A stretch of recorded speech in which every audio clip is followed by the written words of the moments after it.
Welcome to Pera's Playbook. This is your host, Alex Pera. Let's open up our playbook and see who our guest is. Please enjoy.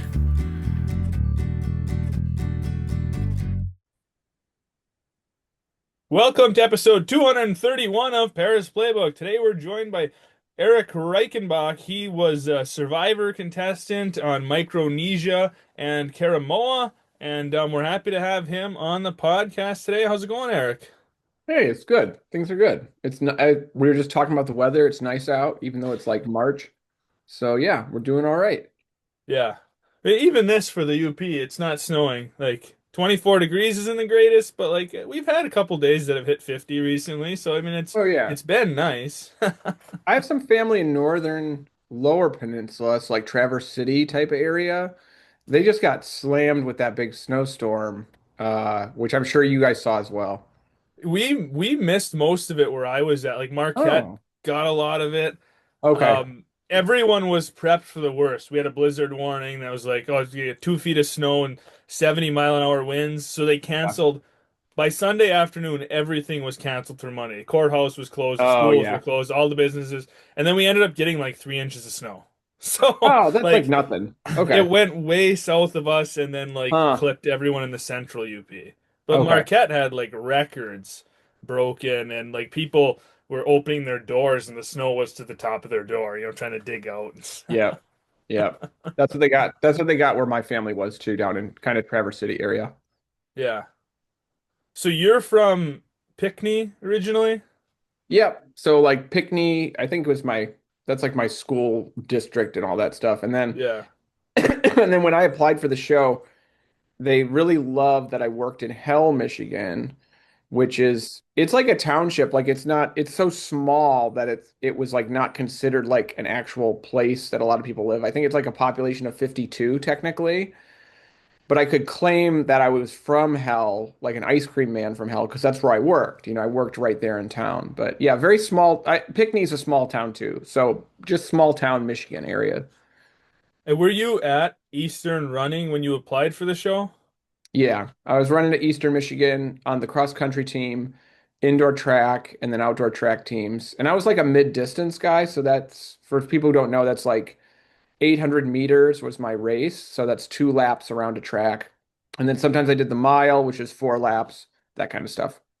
Did that seem to interest them? Like when you applied that you were a college runner or... They liked that. That was an aspect that I did feature in my like application video, my audition video. And they like that competitiveness, but a lot of people are runners. That's not like unique, I guess, to me, but it's something that helped me. Like they're like, oh, this kid's a competitor, he's a runner. Um, they really liked the stuff that was unique about me, which was how Michigan was interesting. And then I did comic book art, and I still do comic book art. That was interesting. And they liked my essentially greenness. Like I was 20, 21, and I never had been out of the country and never gone anywhere. And that kind of appealed to them like, oh, we have really savvy people on this season who have been all over the world. And then we have this kid he's never met a gay person before, or he's never met a black person before. Like that was his friend, like he lives in a secluded area. It's just him. It's predominantly white, predominantly Christian. Like we're gonna see his reaction when he meets people different than him. And it actually worked out. Like it kind of grew my worldview. Like I've expanded all my definitions of everything now, which is great. Yeah. So what made you want to apply in the first place? The adventure. So, way back when, like season one, we saw it on TV. I was like 14 years old, and we thought it was like an adventure show, like an adventure survival show. And then we slowly realized this is like a strategy show. And at the very end of it, my mom and dad were arguing because Richard Hatch won, and my dad said he didn't deserve to win. I hate him. And my mom said he played the game, he deserves to win. And so they were like back and forth about it. And that made me interested in the show at first, so I could give it a second look. And then the adventure aspect of it, like throughout, was like, they're saying apply, go on an adventure, and that's what appealed to me. So like, it's not completely crazy that I didn't play strategy really well because I wasn't in it for the strategy, which is very different, I think, than like people today who watch the show. Yeah. Did you get it on your first application or did you apply multiple times? So I applied twice. My first, I wasn't old enough. Like when I was 14, I wanted to apply, and they said you have to be 21. So I was like, that sucks. And so I waited all those years, and it was still on TV. I thought maybe it was going to get canceled, but it was still on TV. And so then I applied like as soon as I could, as soon as I turned 21, I applied, and I filmed a video like just at college. It was just like take a camera around and film.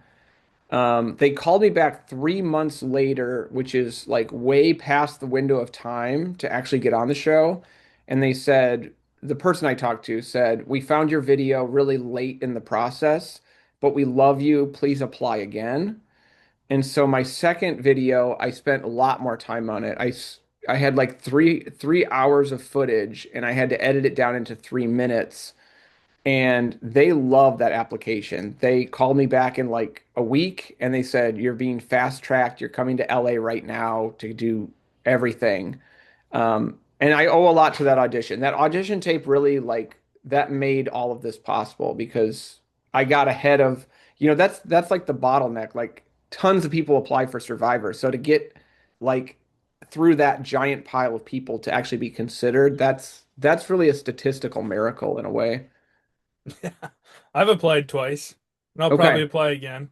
Um, because I like the show a lot, and I feel like, I feel like everyone thinks this, but we all think we could be successful on the show. Yeah. Otherwise, we wouldn't apply, right? Like, I feel like you don't go into it thinking like, well, like I'm gonna go there and like I'm gonna be the worst person ever, and I'm just gonna fail. But Right. Right.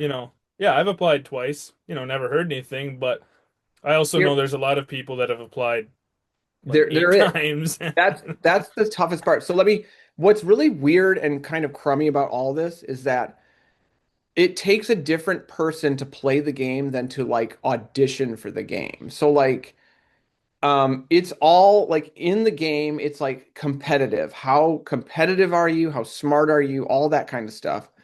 To audition for the game, like create a video, it takes a lot of like creativity and a lot of marketing savvy. Like, how do you market yourself? And that's not like that has no direct correlation. Well, I mean, it kind of has a correlation, but I don't think it has as much of a correlation to the game. So it's like you almost need to have someone else help you make a video that has like a marketing background because that's what they want to be able to see you and be like, "Oh, I understand why this person is like a new cool thing that we should have in our program." Yeah, It's right. I it's mean, they want good TV, so it's in some ways that's kind of unfair. Like I feel like they have a lot of like people that are like one note on the show, and I don't know if that's because they're picking certain characteristics or not lately, like the last couple of years. But like I see a ton of people that I'm like they would be fantastic on the show, cast them, and they're never cast. Like so I don't know what their criteria is now or what changed. yeah. We can dive into at some point, Yeah. how the show has changed. But Yeah, so yeah. Survivor Micronesia was your first season. There Yeah. were, some Survivor greats on that season: James, Suri, Ozzy, Parvati. Um, Yeah. so what what was your first like impression when you got there? So I knew who James was. He was probably one of the bigger impressions because I just like China was on TV when we left to film. And it was the episode where there was a challenge where James had to wear like a mask and you had like a bat or something. I'm trying to remember it now, but James like stuck out as like he walked out to play and I was like, holy crap, I'm playing with the guy I literally like watched on TV. Um, I liked Ozzy in the sense of he was this competitor type of guy, but I wanted to beat Ozzy because I thought there was actually a lot of hype around Ozzy. Like online at the time, the only like online presence for Survivor was Survivor Sucks, which is a forum. And Ozzy got hype like crazy on there and other sites as well. I guess on Facebook. Facebook was kind of a thing too, but like everybody's like, oh, Ozzy's the best competitor. He's a challenge beast. And I'm like, I'm gonna beat him at some stuff. So I was really happy when I won in the first challenge against Ozzy. Um, Amanda came out. I didn't know what relevance she had. Okay. Suri came out and I was like, oh, cool. I like Suri. But I didn't, Suri was not known as she is now as this just strategic powerhouse, which she is. Parvati came out, and I wondered why she was cast. I was like, oh, they just kind of cast her for whatever reason. Like, I didn't. She's not known as a powerhouse either. Penner came out, and I liked Penner. Yao-Man came out, I liked Yao-Man. Johnny Fairplay came out, and I just kind of like cringed and laughed, like, oh God. Um, but it's really weird because in hindsight, like looking back now on Micronesia, like that was a stacked cast. Like that was a crazy cast of people, especially on the favorite side. Like Amy was in there, Eliza was in there. So like now years later with my blunder and all that stuff, it like makes sense why I failed as hard as I did or was tricked how I was because we were dealing with like just like incredible players, like really, really good players, that have proven themselves historically. So I actually feel better as time has gone on. Like, dude, you were with Sharks. Like, you were not with like just any old player. Yeah. I'm sure people ask you this all the time, but what Yeah. was your thought process with giving away the idol?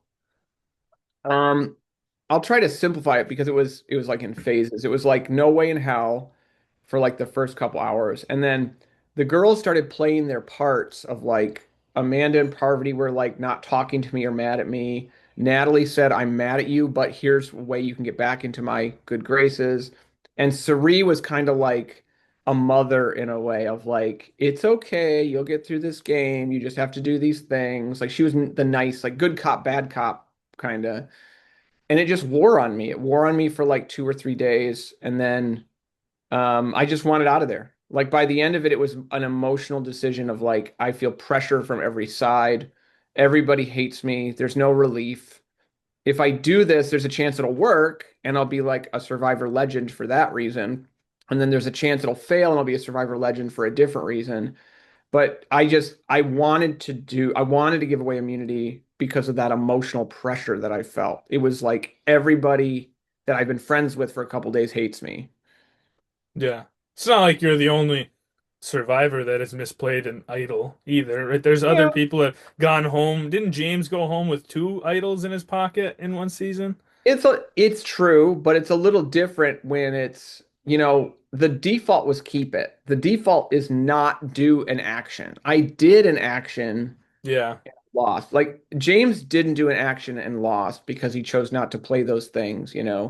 That's a little different and then, it's like you see a bus coming and instead of standing on the sidewalk, you step in front of the bus. Like versus Yeah. like so James, the bus was coming right at him and he didn't move out of the way and the bus hit him. Like it's a little different, I think.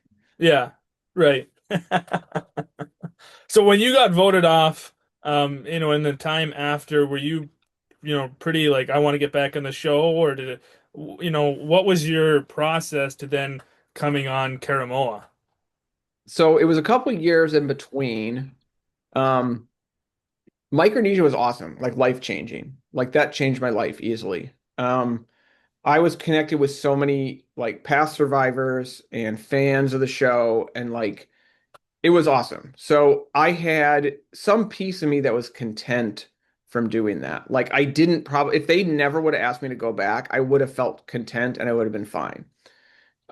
They offered me to go back on Heroes versus Villains, and I was an alternate, and they did not pick me. And that felt kind of bad. Like to get ready to go and prepared to go and then not go. That's kind of sucked. And then some years later, I'm trying to think of the numbers. I think that was 20th season was Heroes versus Villains. And then 26 was Caramoan. So I think 3 years later, they asked me to go on Caramoan. And for me, uh, it was a different motivation. It was really the money. The money is good on the show. The adventure is fantastic. Like that's an awesome perk. But I had my first adventure where I like it changed my life. So the adventure was kind of secondary to try to make some money this time. Like try to place higher than you did before. And I think my ultimate goal is just make it past the merge because I think I would statistically have a better chance of winning if I can get past the merge and start winning challenges. So I didn't have too much of a like motivation that was like personal the second time around. Yeah, that makes sense. That season had a lot of good players in it too. I mean, Yeah.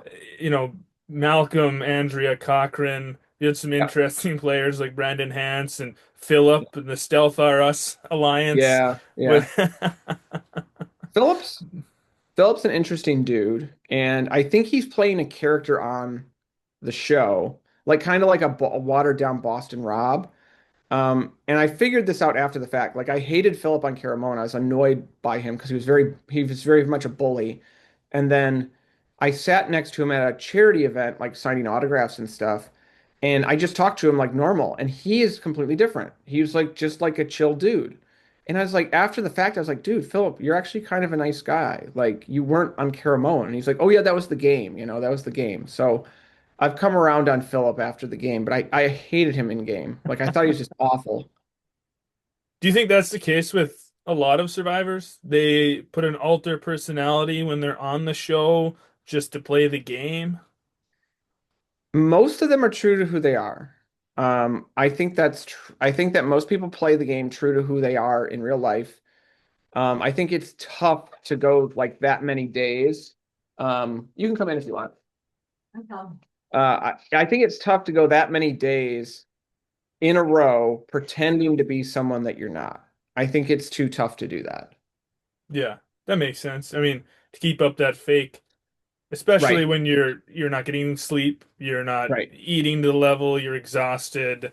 Maybe if you had everything and you were sleeping well and you were well nourished and mentally you were, Yes, on top of everything, you could keep that fake thanks. idea going. But yeah, I see what you're saying. Is the Yeah. game's definitely, obviously it's mentally hard as physically hard. Yeah. Um, what would you say to that? The physical challenge versus the mental challenge of just being out there in the elements and dealing with all that. Um, I mean, so the biggest thing for me was the, do you want me to move? No, you're fine. Oh, okay. The biggest thing for me was the physical for me personally, and it was starvation. It was starving. I think that's gotten better because they've lowered the amount of days on the show, and they've also given them more food generally. But the physical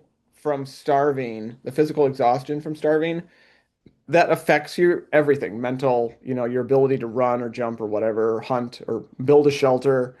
Um, that was really awful. That was like torture, if not torture, to not have food every day. And it isn't the same as like you skipped a meal or you skipped two meals or whatever. It's like you lose weight and the days feel longer because you're starving. That easily was the toughest thing for me. In terms of, and it affects everything else. It affected every other thing that I had to do. Yeah.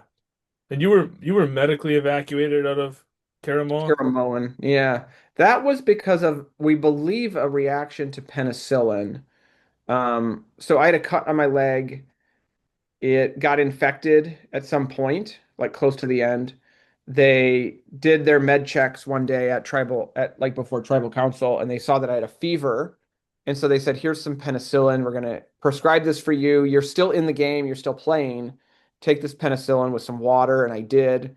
It was probably not enough water, and I had a reaction um, to it. So I'm at tribal council right after I popped this pill and I started feeling faint, like I was going to fall off the stool. And so I just was like, keep it together. You cannot pass out at tribal council. They'll like remove you at whatever place. I think it was sixth place at the time. And I wanted to get above fifth place. And so they voted and I voted. I don't remember who I voted for. And then I saw Brenda wave at me, but she actually was getting voted out. I just thought she waved at me. And then we left tribal council and I just fell down and I said, I need help. And at that point, they did the whole thing where like the medical guys come in and they check your pulse and they check everything and they pulled me. So it was like it was like I was on drugs. I basically was on drugs, like out of it for about an hour. So the into tribal and then past tribal. And then I woke up in the hospital with two IVs, like an IV of fluids in each arm. And I was like, what's going on? And they're like, you've been pulled from the game, man. And it really sucked. It absolutely was awful. Yeah. Yeah, I imagine that a medical evacuation would be the worst way to go because you're not going out on a Yeah, bad gameplay choice that you made. You're not going out on an right. alliance. It's out of your control. Yeah. There's no closure. Like I mean, you could have technically won had this not happened. Like we really don't know. Yeah. Yeah. Right. You always have those what if thoughts and Yeah. Yeah. it's hard to keep those Yeah. away. So what happens on the show when you get voted off and you're on the jury? Like what do you do all day before you come back to the jury and listen and then you go back? Like what do you do? Do you just chill at a resort or like So yeah, so you go to Ponderosa, which is their name for the like the camp. It's like the yeah. loser's lodge. I think Stephen Fishbach, one of the other survivors, calls it the loser lodge pretty consistently when I talk to him. But you hang out there. You're with producers. You're with the other members that have gotten voted off but are on the jury. You can do whatever you want, really within reason. You can watch movies. You can take a nap. You can go swimming. There's plenty of food, which is always awesome.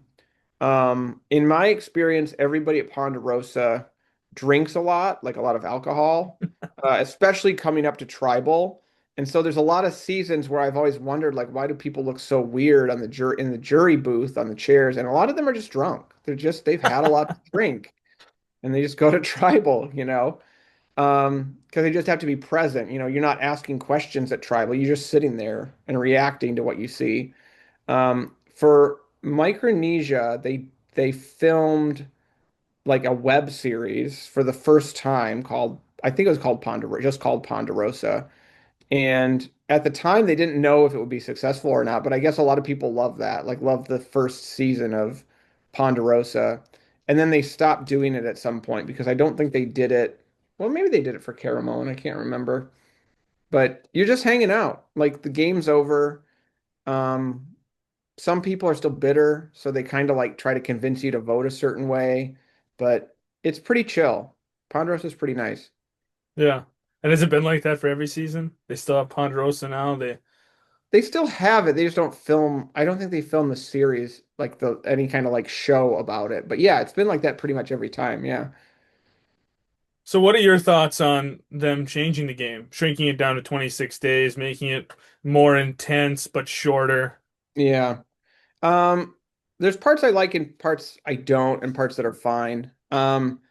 The number of days, I'm kind of indifferent. Um, is it harder, longer? Yeah. I mean, you have to do something for a longer amount of time, it's going to be harder. It's going to be tougher, and that's fine. Everybody has the same equal amount of, thing that they have to go through though. So I don't think, I mean, it's all equal. Like every player in the new era has the same amount of days they have to outlast others. So it's the same game, it's just the days have been reduced. Um, I think they've gotten a little bit more lax on food, like they give people more food in terms of that. And I think that's from a standpoint of either safety or of giving enough energy to players that they can like do more reactive, dramatic things, like give more energy to them so that they're not like dying on camera or falling asleep all day. Um, the introduction of all these advantages, I think, is kind of dumb. I'm not a fan of like too many advantages. I liked when there were only like a couple advantages, and then the people there had to get like really creative at ways to like work around them or change them in some way. I feel like that's kind of a piece that they're missing. And generally, they should go to new locations. I think filming in Fiji year after year after year is not great. Like I would have liked to see more interesting locations and cultural stuff. Yeah. Yeah, I agree with most of the things you said. I agree with the advantages. I feel like they're just trying way too hard adding some of this stuff Yeah, in there. yeah, Um, if I think back to like some of my favorite seasons and my favorite survivors, it you didn't have that many advantages, right? You had the immunity idol, and right. maybe there were occasional other random things, but like I don't know, I think some of the best seasons are in like the mid 20s to mid 30s. Yeah, Like those seasons are top. yeah. Um, but I haven't watched a lot of the newer seasons. I'm behind. I didn't have Oh, Paramount okay, Plus for a while, so I'm on okay, 42 right now, catching oh, up. okay. Um, but just watching these couple of first seasons where it's 26 days, I don't enjoy it as much as I did. I mean, it's still Yeah, entertaining. I still like the show, yeah, but yeah, I don't know. There was something to be said about the original way that I liked. Yeah. It might just be different. Like something I found out is like I hear a lot of like online kind of rewards people who are mad or have hate or for something. Like it kind of online algorithms reward that. But like I had heard people hate the new like amount of days or whatever, and then I thought about it and I'm like, I don't really don't care. Like personally, I don't care as long as it's somewhat to the same show. Um I think two advantages, they're just choking it with advantages. I think it would be better if they did kind of like what they did with Panama. Like Exile Island was a subtitle for Panama because that was the one twist on the show. And that affected how the show played out. So like if they could bring back, like imagine I could see a season where it's like the subtitle is steal a vote. And so the only introduced advantage is one advantage, which is steal a vote. And everybody kind of learns about it over the course of the season. Like, I think that would be a better way to go than like kill it with so many different advantages all the time. Yeah, I agree. I liked all the Exile Island stuff. I thought Yeah. that was good. Some of these new like immunity idols where there's three of them and you have to Yeah. say this phrase and you can't use it. You know, within the first challenge, somebody has to make a choice, you know, whether Right. they keep a secret and then, Right. you know, they come take people away on a boat. Like, well, you've got this connections with three other people. You're gonna hike up this mountain and risk your vote or not. Like, I think a lot of that stuff is extra. It's unnecessary. It's what you were talking about, the kind of choking. Yeah. Um, Yeah. but yeah, I don't, the days doesn't really matter. I mean, you're still out there for over three and a half weeks. It's still a long time in Yeah. those elements to survive. Um, Yeah. do you I think agree. they'll ever go back to like the way it was, or do you think they'll just keep chugging forward? Something there would have to be some reason for it to change because I'm guessing it's a budget thing, like less production time. I really don't think there's any other reason to change the days. There's no safety reason that I can think of because they did it for years. They did 39 days for years. So it's got to be a budget thing. And if that's the case, they're not going back. They're never going to go back to that. I mean, I mean, I wouldn't mind if they did that, if they went back, but I just don't think there's any reason for it. They're not going to do it. What about with some of the advantages? Do you think those are just here to stay now, or do you think they'll be like, "Oh, this is too much. Let's take some of those away"?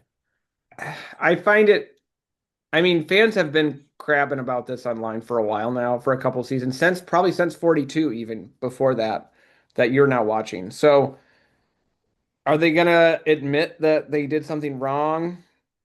I mean, I don't see it happening. If they could do it in a way that was like, we've heard you, we understand, we want to go back to a back to basics season. Like if they had a theme of like back to basics, they could validate why they're doing that. But I don't think they want to admit that anything's wrong with it. That'd be a Which good is idea. Yeah, A like back back to to basics, basics. that would be a sweet season. Like I could see people showing up and they say, "We're doing a back to basics season where it's 39 days, there's no advantages, and we're going back to like the similar structure of season one Borneo." Like that would be awesome. I would love for them to Yeah. do that.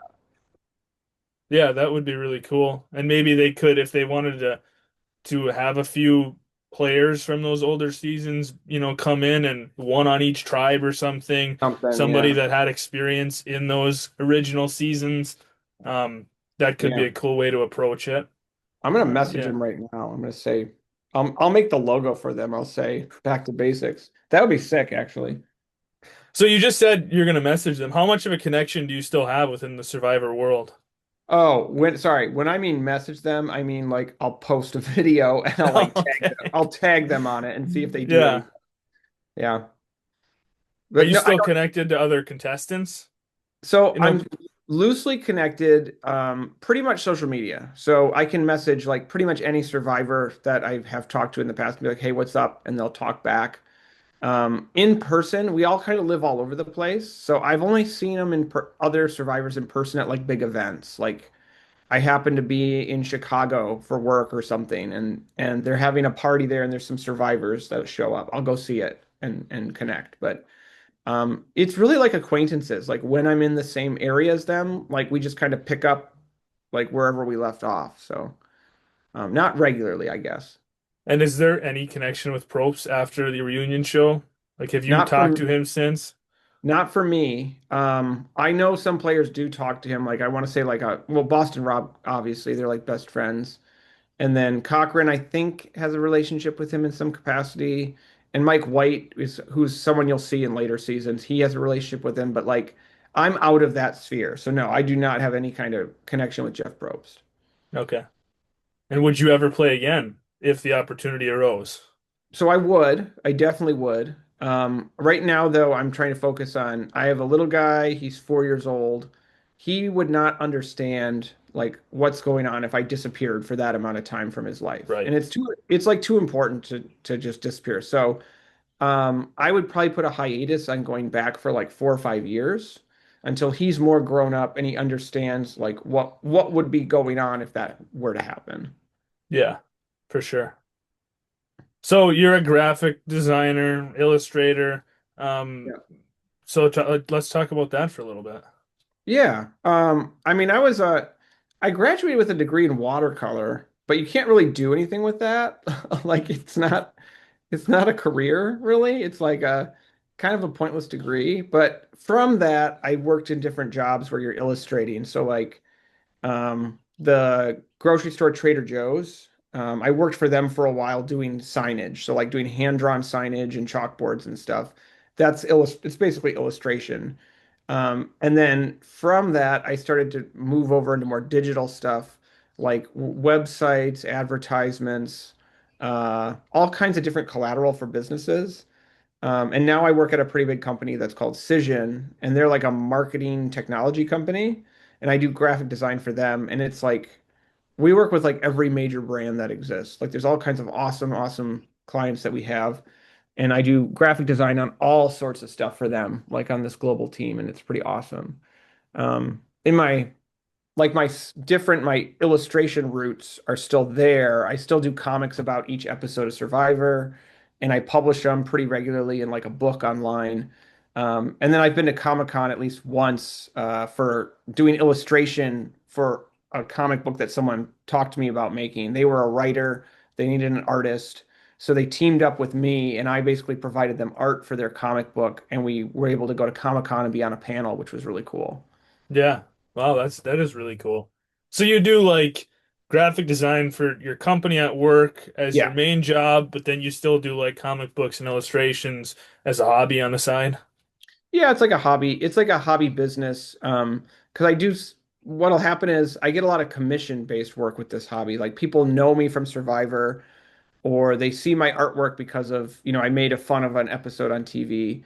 And then they'll say, "Oh, I'm having a wedding, in another 4 months, and I would love a personalized piece of artwork for the wedding." And so they'll commission me to draw a gift that will then be present at the wedding or something. Or somebody has an idea for a story, like a children's book, and they'll find my art and they'll say, "Oh, this guy does, children's book illustrations." So they will present their text to me and they'll say, "Let's partner on this book and get it published, and then we'll make the book together." So, So it's a hobby on the side in the same way that like somebody who likes doing woodworking or something and they sell it like craft shows or whatever. yes. Like you can make a little extra money off of it, but it's not your main job. It's not consistent. Yeah. Like I actually know some people that are illustrators that are freelance and that's all they do. And it's a lot of hunting for work. Like they spend most of their days not actually creating, but like trying to find leads to keep them afloat, like pay rent and stuff. So it is nice to have both worlds. Like my job with Cision is fantastic. I love my team. It's different though. It's just different fundamentally than like graphic design, illustration, comic books, but it's good. They're like complementary work, like pieces of Yeah. work. Offers you a little more stability in your life. Yeah, for sure. So are you still, do you still follow every season of Survivor? Do you watch it every night when it's on? I do, and what's really great about it is the online community. Like it kind of dipped off like pre-COVID. So I would say before COVID-19 hit and everybody was binging shows as regularly as they are, Survivor was like beloved by everybody's mother. Like there was like an older generation that loved Survivor. And then after COVID-19, Survivor started to show up on like Netflix. I think they had like a licensing deal and some other places. The younger generation, so Gen Z and younger, is like finding Survivor and they're like energized by it. Like it's an entirely different like thing. And so I'm watching the show. And then I immediately go online, and there's people with all kinds of conversation going on about it that did not exist like 10 years ago. So it's really, really cool. It's really cool to be like in the know of I was on the show and now I'm watching the show, and there's all these new fans coming into the show at the same time. Like I kind of feel like an elder millennial, like with some wisdom to share, which is really kind of cool. Yeah. It is more accessible with things like Yeah, Netflix, Hulu, Paramount Plus, where you can just go on there and you can access all the seasons. You can start at one and just plow yeah, through it if you want to. yeah. I can't, someone estimated the hours. I think it's over like 2 months of footage in like combined or so. It's like an insane amount of footage. You're gonna And cook. do you still get a lot of people that reach out to you for podcast interviews and stuff like that? I mean, do people still ask you for appearances often? Do you go to those fan conventions often? I have been to a few recently. I don't usually get asked, just because I've been out of it for like a long time. Um, but recently I've started going back into different groups and stuff, and it's been really, I thought for sure I'd be like, I'm not important or relevant anymore. And then I go and people are like lining up and they're like, "We're excited to see you and you were my favorite on that season." And so there are definitely those things happening still. And if anything, they're being more like promoted and shown around. So it's been kind of cool. Yeah. I definitely, think you're like your recognizable player, not only for your idol, giving it Right. away, but I mean you were on two really big seasons with a big cast. You had a lot Right. of interaction with those people, gameplay, making it late into the game. Right. And just the uniqueness of like every time they put you up there, it was Eric the ice cream scooper. Like Right. that's Right. what people knew you as. Like I told my mom, because my mom and dad were big into Survivor back in like the earlier days, not so much anymore. Yeah. They've watched a few seasons, but I was like, yeah, I'm having a Survivor on Eric the ice cream scooper, and she's like, oh yeah, yeah, because Yeah. everyone just Yeah. knows they put that, nobody, unless they looked into you, just from watching the show, we didn't know that you were a runner or any of Right. this other stuff. They just put ice cream Right. scooper because that was their like hook in. Like, oh, look at this guy's unique job. Right. Right. It's it's interesting too because that helped me. I really think that helped me get through the application process. Like that was weird enough and funky enough that enough producers were like, that's fun. Let's keep him only for that. Like he checks all these other boxes for like he's a competitor, he's an athlete, whatever. But like ice cream scooper from hell, like nobody has checked that box. So like that's what I try to tell people in the audition, like, yeah, show like what you are, but get something really unique and quirky that'll stand out. Because like you said, your parents remember that, they'll recognize that like years later. Yeah. Yeah. Yeah. I've watched quite a few different videos on how to make an application. There's a lot of people who Yes. are on this show that have said these are the things you need to do. But there's a lot of unique videos out there. Yeah. A lot of people that got onto the show with kind of an out of the ordinary way of doing it. Yeah. I Yeah. think the season I'm watching right now, 42, Mike, ex-firefighter, they showed Yeah. his audition video. He was like singing on a roof or something like that. Sounds about right. It was just totally random. He didn't say anything about his life or any, just singing. Just being goofy. Weird. Yeah. Some they used to have people recruited before they switched up casting, they would recruit people. And that would be basically the casting director or someone on her team goes online or they go out somewhere in person and they just look for people to make the offer to be on the show. And then they film an audition tape after the fact just to say you did the process, you did not. But the audition wasn't what got them. They were there in person in some capacity. I have no idea if they do that anymore. My assumption is that they don't.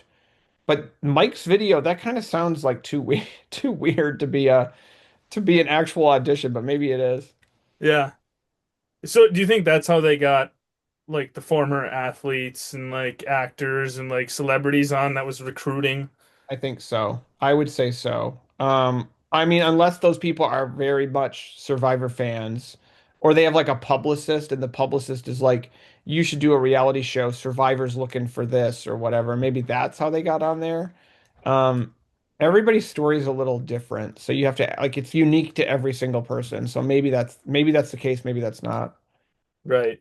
The recruiting would make sense. Obviously, it helps Survivor in a marketing Yeah, sense. Like, hey, we've got this former Major League Baseball player, this former child actor, because then right, everybody that was a fan of that team or that show is like, I have to watch them on Survivor now. right, right.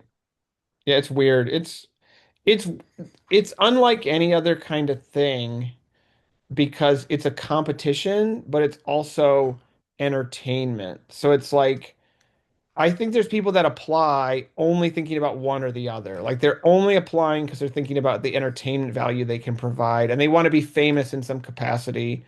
And then there's another group of people that are applying because it's like a challenge and they want to compete. And if you had to specify me, I was going to be in the competitive side. Like I wanted to be the competitor and do really well when I first started. And I wasn't really aware of, I mean, it's literally a TV show, but I still didn't think of it in the sense of like you could become a personality in some capacity from it. But that's definitely part of it. And I think like with social media, you've seen like I'm sure you've seen that people can go on like any show and they try to make a following for themselves after it. Yeah, for sure. Well, and Survivor, so many of those great survivors have grown to a celebrity status. I mean, Yeah, Boston Rob is yeah, a perfect example of that. yeah, And there's tons of them that have different endorsements now and right. connections with other things. Why don't we wrap up on who is your favorite survivor of all time? Such a pick. Um, I do love Yao Man, but I'm trying to think of someone else.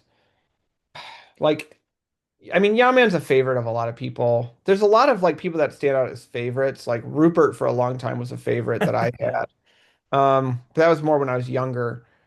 It was mainly because he was a pirate. He acted like a pirate all the time. Um, I've over time I've come to like the people that are really weird, quirky, authentic characters. I think Cowboy stands out to me actually as somebody who's kind of a favorite because he's like a happy guy and he never lives in like one place. Like he's sort of homeless by choice. And he's just a really interesting, he has a really interesting outlook on life.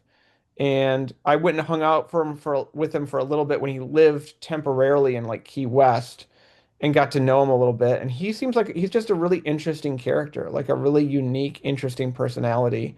Um, in general, almost every survivor has some value in terms of they're interesting in some way that you don't really see on the show. Like how you said, it's weird that I'm known as an ice cream guy, but I actually draw and I run and I do all this other stuff. It's like that for like all 400 or however many players there are. Like every single one has their own hidden life going on that didn't make it to TV. Yeah, no, that is a good point.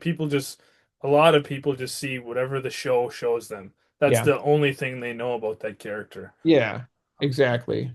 It's not by design either. Like it's impossible to show everything. Like show every Right. like aspect of a person. And they're making a show and a show has characters, heroes and villains and like love interests or what have you on there. So, yeah, it's not malicious in any way that people don't know contestants fully, but it's just kind of a byproduct. Yeah. I agree with you too. There's a lot of likable characters, right? Like Rupert, Yeah. James, I can rattle off Boston Rob. Like there's a lot of people you can just Yeah. rattle them off that you like. I think Tyson's always been my favorite. Um, Tyson's fun. I like his personality a lot. I think he's fun on the show. I like Yeah. his gameplay. Um, I was really rooting for him in the when he was on the last Exile Island season where they had Oh the yeah. coins that you could collect the coins you could get back in the game. I Winners actually at really liked that season. Winners at War. Yeah. Yes. Yeah, I So thought that was a good season. Tyson on Token Chains, like his first season, I just thought he was just a jerk. I was like, this guy's just a jerk. I don't like him. And then he came back for Heroes vs. Villains and he got duped. And I was like, oh man, he got duped. And I kind of felt good because they made him like a villain. And then I started to see more Tyson content because he started to like actually become more of a personality. And then he won Blood versus Water, I think it was. Yeah. And I realized like, oh, like he has some snark and some edge, but it's for a good cause at the end of the day. Like he's not a bad person, you know. It's just Yeah. kind of like snark to be funny and have some fun. So I've come around on Tyson. I thought he was a total jerk like season one, his first and second season, and then I just changed my opinion over time. And I think he's cool. I think he's a really cool, funny guy. He has some good opinions. I think he's got an interesting character arc, like his Yeah, survivor evolution. yeah, for sure. I think you could probably say that about a lot of the people that have played more than one time. Yeah, every single one. It's weird. I think the only one who doesn't is Ozzy. He just kind of says he's going to play different, and then he doesn't play any different. He just does the Ozzy thing again. Yeah. It's like I'm waiting for him to change. He's like, I'm going to change. I'm going to play different. He just plays the same the whole way. Yeah. What are you going to do? Yep. It's hard to change who you are, you Yeah, know? yeah, I guess so. Yeah, Well, Eric, I appreciate you coming on the podcast and talking some Survivor and sharing a little bit about your graphic design life. And yeah, it's been a pleasure. yeah, all good, man. All good, Alex. Thank you. Thanks for listening. Please stay tuned for more episodes soon.